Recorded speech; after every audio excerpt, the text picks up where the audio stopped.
Hey, what's going on? It's Scott. I was sworn in law enforcement from 2007 to 2022. And from last year all the way up till now and into the future, I plan on continuing to travel across the country and speak to police officers, first responders, corporate security, whoever else. And you cannot be in denial, nor can you be complacent about how you're doing. And I know for a fact that I was at certain times, and every time that I was complacent, guess what? I would try to convince myself of three damaging words. I am fine, when I wasn't fine. And it got to a point where I was facing either an addiction, problem in my marriage where I had to change. I had to apply stress management techniques and not stay in a downward facing spiral. The first thing I would like to mention when it comes to stress management is you have to give yourself permission to show up for you. You have to make the time for you. Particularly, in my opinion, if you ask me, what has worked for me, what I've been told during treatment is to make time for you early in the day, before you start your work day. Now, if you work night shift, then obviously you need to wake up early enough in the afternoon to give yourself time to mentally prime your mind. And one of the ways to prime your mind, to strengthen it, is through meditation. Oh, come on! Do not stop the video. Please hear me out. I bashed this stuff for the longest time, but when I was in a complete mental rut about 10 years into my career, after resigning from K9, for the sake of my family, to essentially save my marriage, I had to do something different, because if you keep doing what you've been doing and it gets you in bad places, then nothing's going to change. So I had to be open to different things, and meditation was the first thing that I started to do to prime my mind. And you know what it started to do? Well, yes, it did help me to just kind of calm down a little bit, because I had to be in the moment, not upset about negative things that happened in the past or worried about future things that I'm getting anxiety about. No, what it actually started to do was get me focused on visions for the future, and I started feeling emotions towards future events, not always feeling emotions towards something in the past, and it helped to rewire my thinking.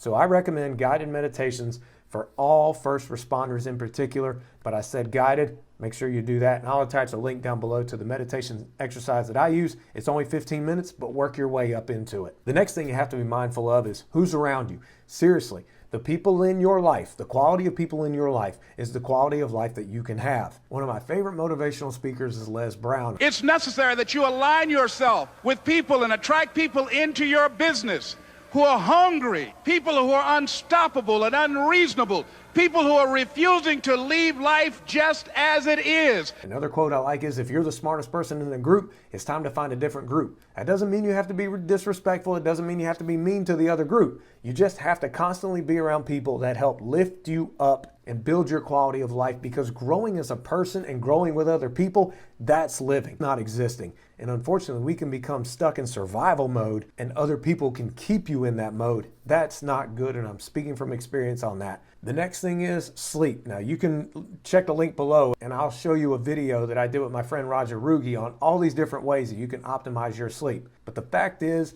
none of this video matters if you don't get sleep. The only reason I didn't mention it first was because I was pretty sure you were going to turn it off. Then again, meditation probably made you want to turn it off anyway. Focus on getting good sleep, and there's advice below on how you can do that. The next thing that I would recommend is you've got to work on moving your body, because you've heard the saying, a body in motion tends to stay in motion. Exercise. It not only benefits your physical health and your ability to feel great, look great in uniform, particularly if you work in law enforcement, and when you look great in uniform, it helps your credibility in interacting with the public. But also it can help your body withstand the stress that you can go through on the job. And in law enforcement, my gosh, you don't want to be in denial. You could be in a fight for your life one day, and you don't want to run out of air and get exhausted before the bad guy does. I've been in situations where I had to fight for control on people, and it took longer than 2.5 minutes waiting for backup to get there, and I'm glad I didn't gas out. Make the time to exercise. But also, you could work out every day and have great workouts, but none of that matters if you don't eat well. I'm not here to tell you to be a vegan, be a carnivore, Mediterranean, paleo, whatever other diets are out there.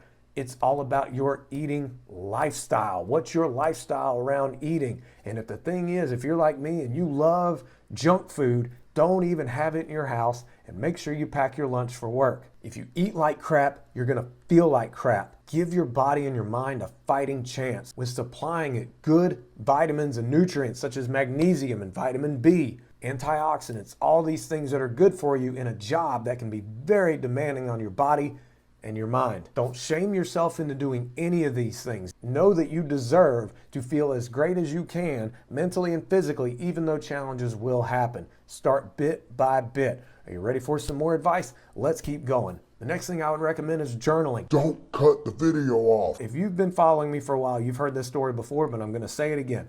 At one point in my life when I was battling depression, the psychologist told me, Scott, I can only do so much for you. You're the one that has to change your way of thinking, because I was thinking negative all the dang time. I was finding the negative in everything, and I was totally blind to the blessings around me.